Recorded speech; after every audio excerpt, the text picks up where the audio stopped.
네, 이제 2장 유체 정력학입니다. 그래서 이 유체 정력학이라는 우리 말에서도 알 수 있듯이 정지된 유체에서의 역학 관계를 힘과 운동과의 관계를 다루는 게 유체 정력학입니다. 그래서 전체 유체 역학 중에서 오직 2장에서만 유체 정력학에 대해서 말씀을 드려요. 그리고 나머지 부분은 대부분 유체 동력학입니다.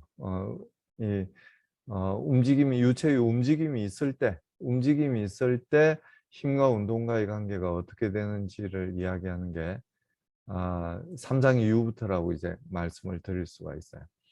정확하게 말씀드리면 정지해 있는 것뿐 아니고 이런 조건, 그러니까 강체 운동을 할 때도, 강체 운동이 뭔지는 아마 우리가 동력학 시간이나 아니면 고체역학 시간에 아마 여러분들이 들으셨으리라고 생각이 되는데요.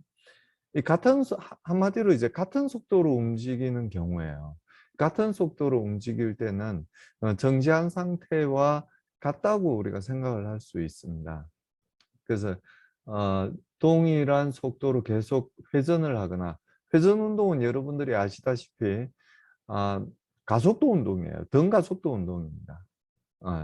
그러니까 가속도가 0인 일정한 속도로 움직이는 그런 운동이 아니고, 회전하는 건 가속도 운동이에요.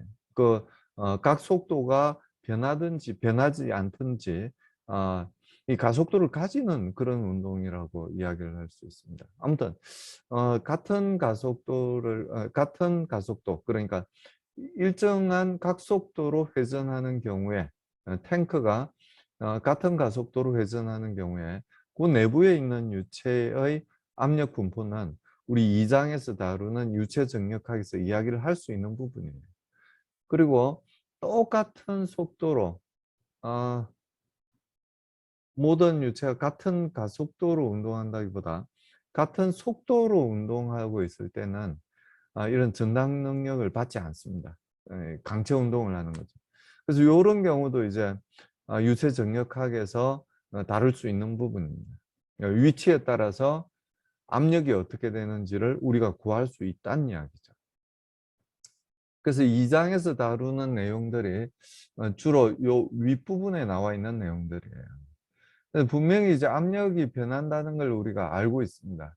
그래서 이 높은 산에 올라갈수록 압력이 약해져서, 예를 들어서 이제 음식이 맛있게 끓지 않는 그런 경우가 있다고 말씀을 드렸잖아요.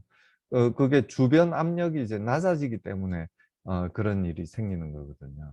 그래서 이 압력 변화는 결국은 이 무게 때문에 생긴다고 이야기를 할 수 있어요. 이 공기 중에서 생각하면 내 위에 쌓여져 있는 공기가 나를 누르는 것이, 나보다 밑에 있는 공기가 나를 누를 수는 없어요. 왜 밑에 있는 공기는 누를 수가 없을까요? 그건 바로 중력의 방향이 우리가 생각하는 아래쪽이기 때문입니다. 그래서 위에 있는 공기들이 얼마나 무게로 나를 누르고 있는지, 그게 이제 압력이라고 이야기를 할 수 있고요. 물 속에 들어가게 되면 공기만 나를 누르는 게 아니죠. 내 위에 있는 물들도 나를 누르게 됩니다. 그래서 그 무게까지 합친 게 결국 압력이라고 말씀을 드릴 수가 있어요. 그러니까 여기서 이제 무게라고 이야기를 하고 질량이라고 이야기하지 않는 이유를 아시겠죠? 만약에 아, 이 질량만 있고 중력이 없다면, 중력과 속도가 없다면 우리는 압력을 느끼지 못할 거예요. 나를 누르지를 않으니까요. 결국 어떤 질량이 있고 그 질량이 중력과 속도를 받아서 나를 누르고 있기 때문에, 어떤 물체를 누르고 있기 때문에 그 물체가 이제 압력을 받게 된다는 이야기입니다. 그래서 대기 중에서, 공기 중에서 받는 압력이 있을 수가 있고요. 플러스 대양이라고 그러면 이제 바닷물 속이죠. 물 속에서는 이 공기가 누르는 힘뿐 아니고 물이 누르는 힘이 더해지게 된다는 이야기예요. 그러니까 물속으로 깊이 들어가면 들어갈수록 어떻게 되냐면은 위에 쌓여 있는 물이 더 많아지게 된다는 이야기예요. 비례해서. 비례하잖아요. 1m 깊이 들어갔을 때보다 2m 깊이 들어갔을 때 위에 쌓여 있는 물의 무게가 2배가 된다는 건 쉽게 이해할 수 있죠. 그래서 물에 의해서 받는 압력은 2배가 됩니다. 1m, 수심 1m일 때하고 2m일 때 그 차이를 구해보면 2배가 돼. 그러면은 물 위에 있는 건 공기가 이제 우리를 누르고 어떤 물체를 누르고 있잖아요. 뭐 쉽게 우리라고 합시다. 우리를 누르고 있잖아요. 이 수면에서부터 우주 끝까지 쌓여 있는 공기가 이 수면을 누르는 그 힘은 단위 면적당 힘은 물로 따지면 어느 정도 되냐면은 10m 정도 돼요. 물 10m 정도 쌓여 있는 그 무게가 이 수면에서부터 우주 끝까지 쌓여 있는 공기의 무게와 같다는 이야기. 20m 들어가면 2배가 되겠죠. 대기압의 2배. 그러니까 수면에서의 대기압을 뭐 대략 1기압이라고 이야기를 한다면 10m 깊이에 들어가면 2기압이 돼요. 20m 깊이에 들어가면 3기압이 됩니다. 그런 식으로 10m, 정확히 10m는 아닙니다. 우리가 공학적으로 10m라고 그냥 이야기하는 거예요. 정확한, 정확히 몇 미터인지는 뒤에 이제 말씀을 드릴 거고요. 저는 대략 10m로 기억을 하고 있습니다. 10m 정도 들어가면 1기압, 20m 들어가면 2기압, 100m 들어가면 10기압이 더 높아지는 거예요. 수면에서의 압력보다. 그래서 이런 압력 분포를 어떻게 구하는지 아주 쉽게 구할 수 있어요, 사실은. 결국 이 위에 있는 그 질량들이 중력에 의해서 얼마나 많은 힘을 주느냐, 그 힘을 면적으로 나누어 주면 바로 압력을 구할 수 있는 거니까요. 그리고 이제 마노메타라고 하는 게 결국은 압력을 측정하는 그런 기구라고 말씀드릴 수 있어요. 근데 이 마노미터도 금방 제가 말씀드린 이 중력에 의해서 얼마나 센 힘으로 누르고 있는지 그 원리를 이용하는 거지 다른 원리를 이용하는 게 아니에요. 그러니까 이 압력이 뭔지만 우리가 정확히 이해를 하게 되면 이 압력기기, 마노미터 같은 그런 압력기기가 왜 그렇게 압력을 측정할 수 있는지 쉽게 알 수 있게 됩니다. 그리고 우리가 문학적으로 문학적으로라고 말씀드리는데 이 부력이 어떤 힘이에요? 떠오르려는 힘이잖아요. 떠오르려는 힘. 그래서 왜 이걸 문학적이라고 표현하냐면은 사실은 이 압력을 다르게 이야기하는 게 부력이거든요. 아마 여러분들도 그 사실을 잘 모르고 계셨을 수도 있는데요. 아, 이 물속에 만약에 잠겨 있으면 쇳덩어리는 부력을 안 받을까요? 축구공만 부력을 받을까요? 축구공이나 쇳덩어리나 똑같은 부피라면 똑같은 부력을 받습니다. 근데 우리는 이제 문학적으로 생각했을 때 잘못 생각하고 있죠. 쇳덩어리는 부력을 안 받고 아 저기 축구공은 부력을 받아서 위에 떠오른다고 생각을 하는데요. 사실은 그렇지 않습니다. 부피가 같으면 똑같은 부력을 받아요. 뭐 뒤에 압력에 대해서 말씀드리면서 계속 말씀을 드리겠지만 어, 이 부피가 일정하면은 위에서 누르는 힘하고 아래쪽에서 누르는 힘의 차이만큼이 압력 차이가 되는 거잖아요. 그게 뭐냐면 부력이에요. 그만큼이 부력입니다. 딴 게 부력이 아니에요. 그래서 우리는 항상 말씀드리지만 자랑스러운 기계공학자이기 때문에 문학적으로 생각하는 건 여가가 있을 때 생각을 하시고요. 우리가 사회에 나가서 필드에 나가서 현업에 종사할 때는 항상 공학적으로 생각을 해야 됩니다. 문학적으로 생각하는 게 아니고 공학적으로 생각을 해야 됩니다. 또 우리 그 인문사회 계열에 우리 계신 분들이 우리를 공돌이라고 놀리듯이 우리 원칙에 이제 충실하고 목표지향적인 그런 문제 해결을 하잖아요. 우리는 이런 문학적인 표현을 하는 걸 이제 문돌이라고 이야기를 합니다. 뭐 비하하는 건 아니고요. 공돌이와 이제 대칭되는 말로서 그렇게 이야기를 합니다. 아무튼 물속에 잠겨 있는 물체는 부력을 받는다고 알고 있지만 사실은 공기 중에 있는 물체들도 부력을 받아요.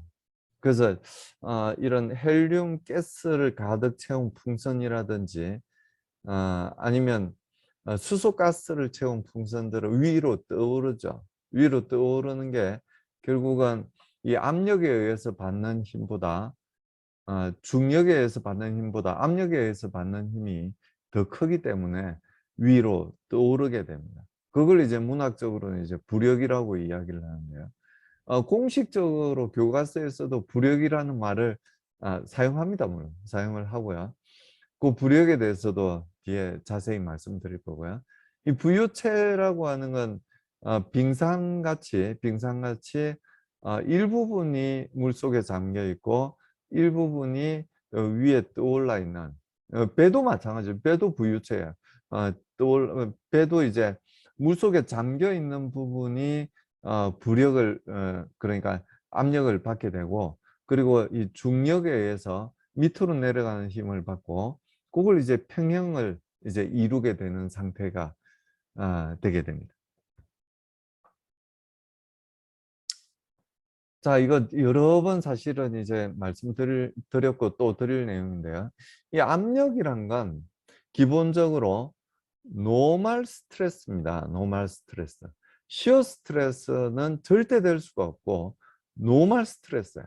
그러니까 모든 면에 대해서 수직으로 작용을 한다는 이야기예요. 그러니까 이런 뭐 스테플러가 있으면 여기 작용하는 압력이나 요 옆면에 작용하는 압력이나 똑같은 크기를 갖지만 힘의 방향은 항상 그 면에 대해서 수직으로 받게 된다는 이야기예요. 시어 방향, 이 수평 방향으로는 힘이 작용되지 않는다는 이야기예요. 압력이란 거. 그래서 이런 그 압력은 우리말로는 이제 수직응력이라고 이야기를 노멀 스트레스, 영어로는 노멀 스트레스, 우리말로는 수직응력이라고 이야기를 하고요. 응력에 대해서 여러분이 잘 아시겠지만 스트레스에 대해서 잘 아시겠지만 단위 면적당 힘입니다. 이 압력도 역시 수직응력의 일종이기 때문에 수직응력의 하나이기 때문에 단위 면적당 힘으로 이제 표현을 할 수가 있습니다. 그래서 그 단위는 뭐 아주 자명하죠. 힘을 나타내는 뉴턴, 그리고 면적을 나타내는 미터 제곱의 조합으로 이루어질 수밖에 없어요. 벌써 데퍼니션 자체가 단위 면적당 힘이라고 이야기를 했기 때문에 그 단위도 단위 면적당 힘, 그래서 분모에 면적이 있고 그리고 분자에 힘이 있는 그런 구조가 될 수밖에 없어요. 그러니까 이렇게 단위를 적었다는 이야기는 힘은 힘인데 뭐냐 하면은 면적으로 나눈, 즉 단위 면적당 힘을 나타내는구나 하는 걸 알 수가 있게 됩니다. 그리고 이 뉴턴 퍼 미터 제곱을 너무 빈번하게 사용을 해요. 특히 뭐 중력계를 사용하는 데서는 이게 기본 단위로 사용이 되죠. 그래서 그만큼 이제 빈번하게 사용이 된다는 이야기예요. 어, 그래서 요 힘이 그렇죠. 제가 잘못 말씀드렸는데 뉴턴 퍼 미터 제곱이 너무 자주 사용을 하기 때문에 이 파스칼이라는 별도 단위를 만들어서 사용을 합니다. 그래서 이 파스칼, 1파스칼이 의미하는 게 뭐냐면 곧 1뉴턴 퍼 미터 제곱이라는 이야기예요. 그래서 단면적이 만약에 면적이 1미터 퍼 1파스칼인데 그 면적이 1제곱미터면 이 면에 작용하는 힘이 1뉴턴이라는 걸 의미를 합니다. 면적이 만약에 2제곱미터라면 이 면적에 작용하는 힘이 2뉴턴이라는 걸 의미를 해요. 그래서 이 면적으로 나누어 준다는 이야기는 뭐냐면 단위 면적당 이 분자에 있는 물리량을 의미한다고 이해를 하시면 정확합니다. 항상 우리가 물리적인 걸 먼저 알고 나서 수학적으로 어떻게 표현이 되는지를 이해를 해야 된다고 말씀을 드렸잖아요. 그래서 물리적으로는 압력이 이런 의미를 갖고 있고요. 수학적으로는 똑같아요. 요렇게 이제 표현을 합니다. 델타 A분의 델타 Fn, 노멀 폴스죠. 요렇게 이제 표현을 합니다. 그래서 어떤 위치에서의 압력을 이제 구하기 위해서 평균 압력을 구하자면은 이제 리미터라는 이 표시를 할 필요가 없죠. 수학적 기호를 사용할 필요가 없는데요. 유체에서는 위치에 따라서 이제 압력이 달라질 수가 있기 때문에 그 위치에서의 값을 나타내기 위해서는 면적이 아주 작을 때 그 면적에 작용하는 힘을 그 면적으로 이제 나누어 줘야 거기에서의 압력을 이제 구할 수가 있겠죠. 그래서 델타 A가 거의 0으로 갈 때, 델타 A분의 델타 F다. 이걸 이제 수학적으로 압력이라고 디파인을 할 수가 있게 됩니다. 델타 A분의 델타 Fn인데 요 델타 A가 0으로 간다. 그럼 요건 뭘 의미해요? 미분을 의미한 거죠. dA분의 dFn을 의미하게 됩니다. 델타 A가 우리가 항상 이 작은 양을 0으로 보낼 때는 이 D라는 기호를 미분 기호를 항상 썼었잖아요. 그래서 그 미분 기호에 대해서는 여러분들이 다르게 생각하실 필요가 없고요. 그냥 델타 A인데 뭐 델타 T인 경우에는 시간 차이 델타 T인데 그 델타 T가 아주 작구나. DT로 적었으면 DX로 적었으면 델타 X인데 그 델타 X가 아주 작구나. 그렇게 생각을 하시면 돼요. 그게 이제 물리적으로 정확하게 이제 생각하시는 겁니다. 0으로 보내는 거니까. 아주 작게 만들어 주는 거죠. 그래서 수학적으로는 우리가 이렇게 표현할 수 있다. 이렇게 말씀드릴 수 있습니다. 이게 이제 정지한 유체에서 이제 작용하는 힘인데요. 이 삼각형의 그런 물체가 물속에 정지하고 있다고 생각을 합시다.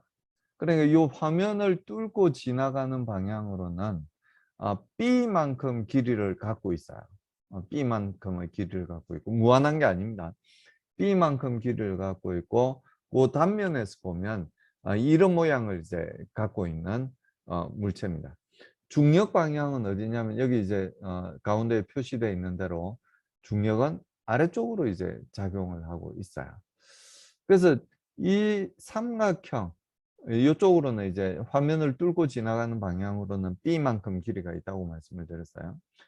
이 삼각형 물체에 작용하는 힘의 균형에 대해서 생각을 하는 겁니다. 자, 시그마 fx가 0이고 시그마 fg가 0이에요. 왜 0일까요? 물체가 정지하고 있기 때문에. 정지하고 있기 때문에. 정지하고 있지 않고 만약에 가속도 운동을 한다면 이거 0이 아니겠죠. X방향의 힘의 합이 0이 아니라면은 X방향, 정지하고 있는 물체라도 힘의 합이 0이 아니라면 X방향으로 운동이 시작되겠죠. 즉, X방향으로 가속도 운동을 하겠죠. Z방향으로 힘의 합이 0이 아니라면 Z방향으로 가속도 운동을 하겠죠. 힘의 합이 0이 아니면은 항상 가속도가 생기게 0이 아닌 가속도를 가지게 됩니다. 그래서 이 물체는 물속에 정지하고 있다고 이제 말씀을 드렸기 때문에 힘의 합은 0이 될 수밖에 없어요. 그래서 시그마 fx가 0이고 그리고 시그마 fg도 0이 돼야 돼요. 그래서 x방향으로 작용하는 힘은 요 두 힘이 있어요. 이 px에 의해서 이 물체를 왼쪽에서 오른쪽으로 미는 힘이 있죠. 어떻게 구해요? 압력을 구할 때 우리가 어떻게 구했냐면은 델타 A분의 델타 F로서 이 압력을 구했잖아요. 그럼 이 압력으로부터 힘을 구하려면 어떻게 하면 돼요? 이 압력에다가, 그렇죠, 면적을 곱해줍니다. 자, 요 G 방향의 길이가 델타 Z, 델타 G라고 이야기를 했으니까 힘이 작용하는 면적은 이 화면을 뚫고 들어가는 요 길이를 곱해주면 그 면적이 나올 거잖아요. 그래서 요 면적이 얼마냐면은 B 곱하기 델타 Z입니다. 그래서 PX에 이 B 곱하기 델타 Z를 곱해주면 요 면에 작용하는 힘을 구할 수가 있어요. 그게 이 첫 번째 식의 첫 번째 항입니다. 첫 번째 식의 우변의 첫 번째 항입니다.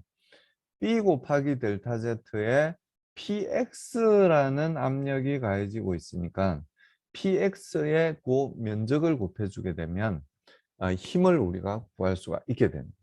마찬가지로 요 중력에 의해서 받는 힘이나 이 아랫면에서 받는 힘은 X방향의 힘이 아니죠.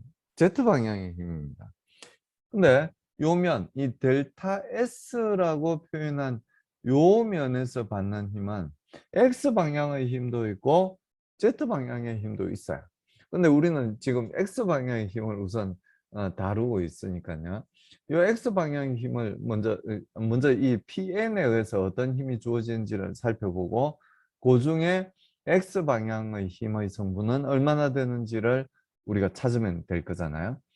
그래서 이 델타 S라고 이제 표현된 면도 이 뎁스 방향으로의 길이가 B죠. 그래서 B 곱하기 델타 Z가 면적이 됩니다.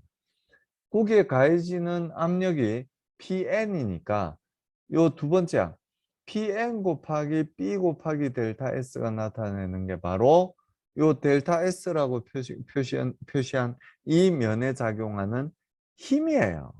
힘. 이 분산된 힘을 이제 하나로 표현한 게 이제 요 힘이 되겠죠. 근데 요 방향은 어떠냐면 요 각도가 세타만큼 기울어져 있기 때문에요. 요 힘의 방향도 이 Z축에 대해서 세타만큼 이렇게 기울어져 있는 상태입니다. 그래서 요 힘의 X방향 성분을 구하려면은 사인 세타만큼을 곱하면 돼요. 그리고 만약에 세타가 0이라면 X방향의 힘은 없어요. 그렇죠? X방향의 힘은 없습니다. 그리고 세타가 90도라면 X방향의 힘만 있어요. 그래서 결국은 이제 이 사인 세타를 곱해주는 게 이해가 되시리라고 생각이 됩니다. 요 방향의 힘이 Pn 곱하기 B 델타 S가 되는 거고요. 그 중에 X 방향 성분은 사인 세타를 곱한 값이 됩니다. 여기 마이너스는 왜 붙었을까요? 힘의 방향이 이쪽. 마이너스 X 방향이죠. 마이너스 X 방향. 요 방향이 마이너스 X 방향. Z 방향으로도 마이너스 Z 방향. X 방향도 마이너스 X 방향. 그래서 X 방향의 힘의 크기는 요 정도인데요. 요 PN에 의해서 받는 X 방향의 힘이 요 정도인데 여기에 마이너스 부호가 붙은 건 힘의 방향이 이 화면에서 우에서 좌로 작용하는 힘이기 때문에 마이너스가 이제 붙은 거죠. 그래서 요 두 항이 이제 밸런스를 이루어야 된다는 이야기예요. 만약에 이 두 힘의 크기가 같지 않으면 어떤 일이 생겨요? X 방향으로 움직임이 생기겠죠. 움직임이 생겨. Z 방향의 힘도 마찬가지예요. 압력에 의해서 요 힘, PN에 의해서 작용하는 힘이 있을 거고요. 그리고 PZ에 의해서 발생되는 힘이 있을 겁니다. 그게 압력에 의해서 작용되는 힘이고요. 또 한 가지 힘이 더 있죠. 이 중력 방향이 Z 방향이니까 이 Z 방향으로 중력에 의해서 받는 힘이 있습니다. 그 세 개를 합쳐주면은 벡터 합이 결국 뭐 이건 Z 방향만 생각하니까 스칼라 합이죠. 그 스칼라 합을 생각해주면 방향까지 생각해야 되니까 벡터라고도 볼 수 있겠네요. 플러스 마이너스가 있으니까요. 그 힘의 합이 0이 되게 된다는 이야기. 그래서 요 PZ에 의해서 받는 힘을 먼저 구해보면 이게 압력이니까 뭘 곱해주면 힘이 돼요? 면적을 곱해주면 되죠. 그래서 델타 X에다가 뎁스 방향의 길이인 B를 곱해주면 결국 면적을 이제 구할 수가 있게 됩니다. 그리고 마찬가지로 이 Pn에 의해서 받는 힘을 아까 이렇게 구했죠. Pn 곱하기 B 곱하기 델타 S라고 구했어요. 그 힘 중에서 Z 방향 성분은 얼마냐면은 코사인 세타를 곱해주면 됩니다. 아까 X 방향의 성분은 사인 세타를 곱해주면 됐었잖아요. 이번에는 이제 Z 방향의 성분이니까 코사인 세타를 곱해주면 됩니다. 이게 왜 사인 세타를 곱해주고 코사인 세타를 곱해주는지 잘 모르겠으면 한번 잘 생각해 보시고 그 다음에 또 질문을 해주시면 제가 대답을 해드리겠습니다. 그리고 이제 하나 남은 힘이 뭐냐면 바로 이 중력에 의해서 받는 힘이에요. 중력에 의해서. 중력에 의해서 받는 힘을 이제 일단 구해봅시다. 이 삼각형의 면적은 어떻게 돼요? 2분의 1 곱하기 2분의 1 곱하기 델타 X 곱하기 델타 G가 요 면적이에요. 그럼 부피는 요 방에 뎁스를 이제 곱해주면 될 거잖아요. B까지 곱해주면 즉 2분의 1 곱하기 B 곱하기 델타 X 곱하기 델타 G를 하면 델타 Z를 하면 부피가 돼요. 부피. 거기다가 density를 곱해주면 뭐가 돼요? 그러니까 density가 뭐냐면 단위가 킬로그램 per 큐빅 미터잖아요.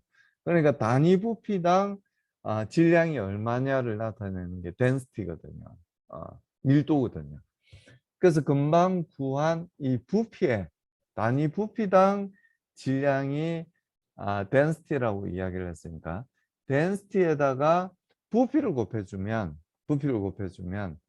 우리가 원하는 질량을 구할 수가 있어요. 그 질량이 바로 그러니까 2분의 1 곱하기 B 곱하기 델타 X 곱하기 델타 G가 부피가 되고요. 여기에 density rho를 곱해주면 이 물체가 갖고 있는 질량이 됩니다. 거기다 뭘 곱해주면은 이 중력에 의해서 받는 힘이 되냐면은 그래비티를 곱해줍니다. 그래서 요 전체 힘의 방향이 중력에 의해서 받는 힘의 방향이 아래쪽이기 때문에 마이너스 9를 붙여주게 됩니다. 이렇게 마이너스 9를 붙여주게 됩니다. 근데 사실 알고 보면 요 물체가 이 물 속에서 이렇게 정지해 있기 위해서는 물보다 무거워야 될까요? 아니면 물보다 가벼워야 될까요? 정지해 있기 위해서는 물하고 같은 density를 갖어야 돼요. 물보다 가벼우면 어떤 일이 생겨요? 위로 올라가야죠. 우리가 상식적으로 알고 있어요. 물보다 무거우면 당연히 쇠를 생각하면 되겠죠. 가라앉을 수밖에 없어요. 가라앉을 수밖에 없습니다.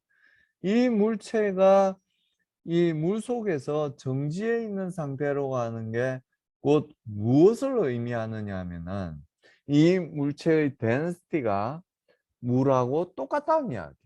쉽게 말해서 이 물체는 물이란 이야기. 물. 아니면 물하고 똑같은 density를 갖고 있다. 잠수함 같은 게 이제 순항할 때, 즉 물속에 잠겨 있는데 위로 부상하지도 않고 가라앉지도 않는다면 어떤 일이 생긴 거예요? 이 잠수함의 평균적인 밀도가 물하고 같다는 이야기입니다. 물하고 같다는 이야기. 그래서 시그마 FZ가 0이라는 요 식으로부터 이제 알 수 있는 게 뭐냐면 압력에 의해서 받는 힘하고 요 두 항은 압력에 의해서 받는 힘이잖아요. 요 압력에 의해서 받는 힘, 요 압력에 의해서 받는 힘이잖아요. 요 압력에 의해서 받는 힘하고 어떤 힘이 밸런스를 이루게 되냐면은 중력에 의해서 받는 힘이 밸런스를 이루게 된다는 이야기입니다. 뭐 아주 당연한 이야기이긴 하죠. 자, 여기서 이제 델타 S 곱하기 아까는 이제 요 힘을 구하고 거기에 X 방향 성분 사인 세타를 곱해서 그 힘의 크기를 구했었는데요. 여기 델타 S 곱하기 사인 세타는 또 기하학적으로 어떤 의미를 갖느냐 하면은 델타 S 곱하기 사인 세타. 그럼 델타 G의 길이를 갖게 될 거잖아요. 그리고 델타 S 곱하기 코사인 세타를 하게 되면 당연히 델타 X하고 같은 값을 기하학적으로 가질 수밖에 없는 거죠. 그래서 요 델타 G 대신에 델타 S 곱하기 사인 세타 대신에 델타 G를 대입을 하고 델타 S 곱하기 코사인 세타 대신에 델타 X를 대입을 하게 됩니다. 대입을 하게 돼요. 그럼 X 방향으로의 힘의 성분은 어떻게 되냐면은 이 PX하고 그러니까 여기도 B 곱하기 델타 Z고요. 여기도 델타 S 곱하기 사인 세타가 델타 Z하고 같은 값이라고 그랬으니까 역시 B 곱하기 델타 Z예요. 그래서 결국 무슨 이야기냐면은 PX나 PN이나 같은 값을 가지는구나 하는 걸 알 수가 있게 됩니다. 무슨 이야기냐? 중력의 수직인 방향으로는 압력 차이가 나지 않는다는 이야기. 나지 않는다는 이야기.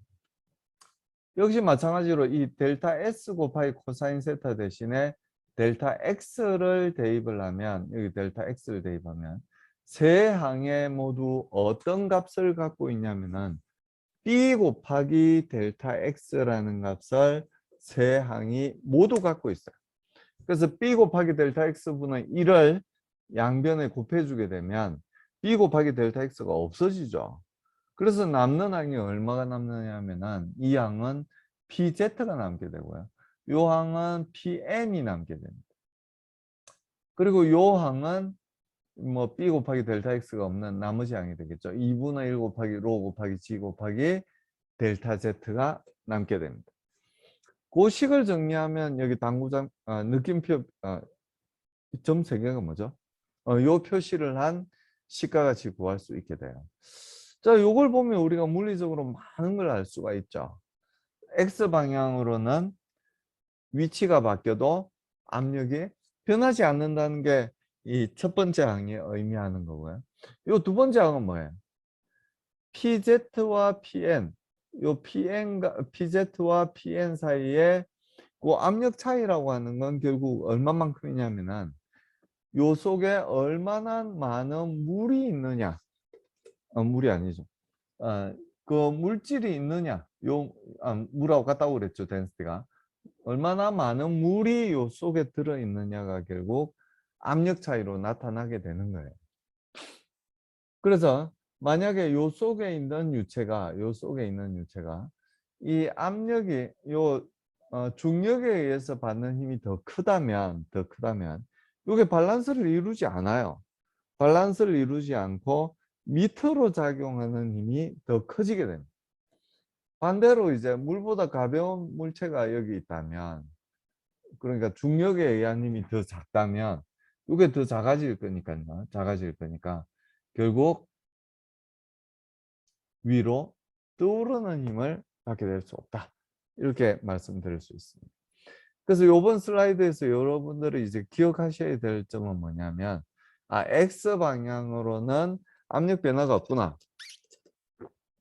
그리고 Z 방향으로는 압력 변화가 있구나 하는 걸 이 페이지에서부터 알 수가 있게 됩니다. 뭐에 비례해서 압력 변화가 생긴다고요? 델타 G에 비례를 해서 압력 변화가 생긴다는 걸 알 수가 있게 됩니다.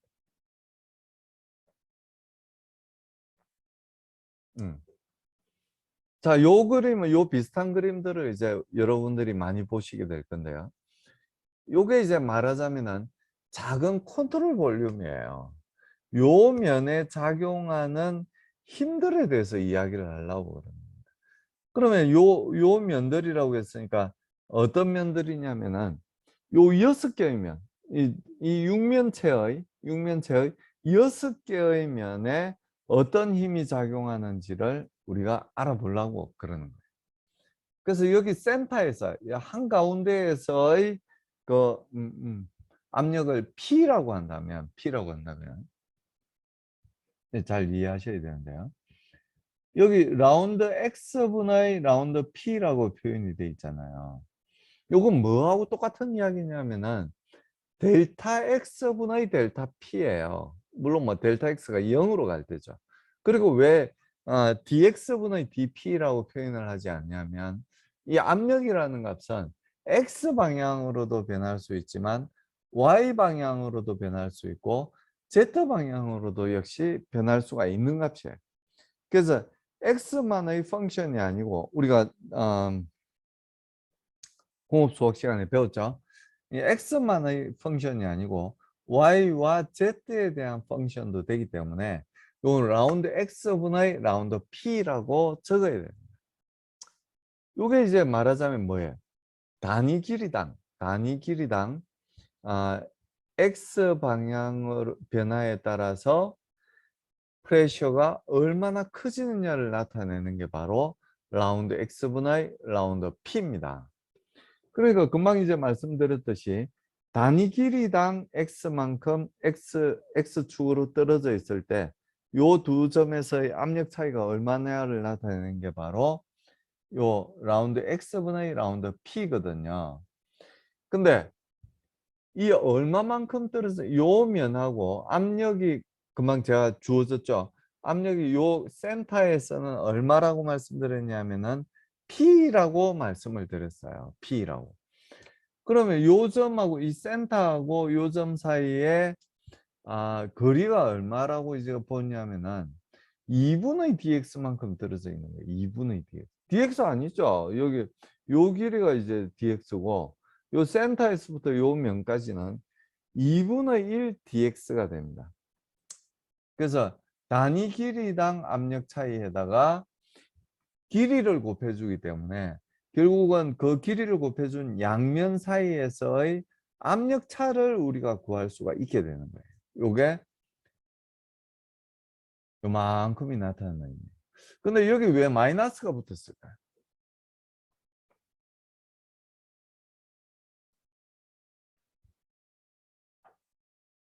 여기 센터가 있잖아요. 센터에서 이게 금방 이제 제가 문학적으로 2분의 dx만큼 떨어져 있다고 말씀을 드렸는데 좀 더 엄밀히 이야기하면 2분의 1 dx가 아니고 마이너스 2분의 1 dx예요.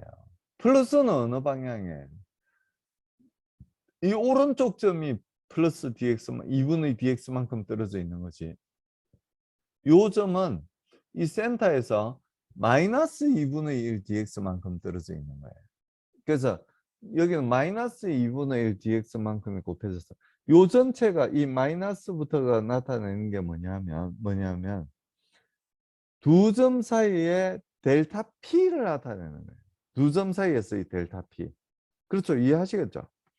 단위 길이당 델타 P에다가 길이를 곱해주는 거니까 당연히 두 면 사이의 길이를 압력 차이를 우리가 구할 수가 있어요. 그러니까 요 센터에서의 압력에다가 두 면 사이의 압력 차이를 더해 줬으니까 결국 뭘 구할 수 있어요? 요 면에서 요 면에서의 압력이 얼마인지를 구할 수가 있게 됩니다. 이 오른쪽에 작용하는 힘도 마찬가지예요. 요 센터에서 P라고 그랬고 이 X 방향으로 프레셔가 얼마나 변하는지를 나타내는 게 바로 라운드 X분의 라운드 P입니다. 단위 길이당 압력이 얼마나 변하는지를 나타내는 게 라운드 X분의 라운드 P예요. 거기다 뭘 곱해주면은 그럼 델타 P 두 면 사이에 아니면 두 점 사이에 압력 차이를 구할 수 있을까요? 바로 두 점 사이의 거리 2분의 1 dx를 이렇게 곱해주면 결국은 두 면 사이의 압력 차이를 우리가 구할 수가 있게 된다는 이야기죠. 그러니까 여기 괄호로 이렇게 묶어놓은 요만큼이 나타내는 게 뭐냐면 요 면에서의 압력을 나타내요. 압력. 힘의 균형을 다루기 위해서 압력에다 뭘 곱해주면 되나요? 그 압력이 작용하는 힘을 곱해주면 되죠. 힘을 곱해주면 돼요. 그래서 요 면적이 얼마냐면 dy 곱하기 dz가 면적이 됩니다. 그래서 금방 구한 그 힘, 이 가로 안에 있는 값에다가 dy dg를 곱해주게 되면 요 면에 작용하는 압력에 의해서 작용하는 힘이 되게 된다는 이야기예요. 역시 우변에 있는 값도 마찬가지입니다. 이 괄호 안에 있는 값은 뭐냐면 여기가 P라고 그랬고요. 요만큼 2분의 1 dx만큼 떨어져 있으니까 2분의 1 dx만큼 떨어져 있을 때 압력이 얼마나 되는지를 나타내는 게 바로 요 값이라고 요 전체 값이라고 이야기를 할 수가 있어요. 2분의 1 dx만큼 떨어져 있으니까 여기는 마이너스지만 여기는 플러스가 되죠? 플러스가 돼요. 그럼 이 가로 안에 있는 게 압력을 나타내니까 힘을 구하기 위해서는 역시 면적을 곱해주면 되죠. 그래서 dy dz의 곱을 곱해주게 되면 결국 요 면에서 작용하는 힘을 구할 수가 있게 됩니다. 그래서 X방향으로 작용하는 힘을 구해보면 요 앞면이나 요 윗면, 아랫면, 뒷면은 X방향의 힘하고는 상관이 없어요. 왜? 이 수직응력은 항상, 그러니까 이 압력이라는 것은 항상 이 면의 수직된 방향으로 안쪽으로만 작용을 하는 거잖아요. 그래서 요 내면은 X방향의 힘이 없으니까 요 두 힘의 합이 결국 0이 돼야 된다는 거예요. 그래서 요거하고 요걸 이제 더해주게 되면 여기는 방향이 마이너스니까 이제 마이너스 9를 붙여서 이제 더해줘야 되겠죠. 구해보면 이제 요런 식을 구할 수가 있어요. 요런 식을 구할 수가 있고 여기 P는 똑같이 이제 P가 있어요. 그래서 이 P는 없어지게 되고요. 그리고 요 dx 요 dx 라운드 x분의 라운드 p 요 항을 보셔도 여러분들이 당장 감을 잡으시겠지만 요 값에다가 dx를 곱해주면 결국 델타 p를 이제 구할 수 있다고 이야기를 했었잖아요. 그래서 요 첫 번째 항에서 요게 나타낸 게 델타 p다. 그래서 요 가로 안에 있는 게 요 점에서의 압력이다. 이렇게 생각할 수 있다고 그랬고요. 요 뒤에 있는 괄호도 마찬가지예요. 요 점에서의 압력을 이렇게 구할 수가 있게 된다는 이야기입니다. 그래서 요걸 전개해 주어서 정리를 하게 되면 요런 식으로 이제 구할 수 있어요. 요런 식을 구하고 나서 여러분들이 착각하지 말아야 될 게 뭐냐면 이 dx, dy, dg가 같은 성분이 아니란 이야기예요. dy, dg는 왜 적어줬어요? 그 힘이 작용하는 면적의 크기가 dy, dg라고 말씀을 드렸죠. 근데 dx는 뭐예요? dx는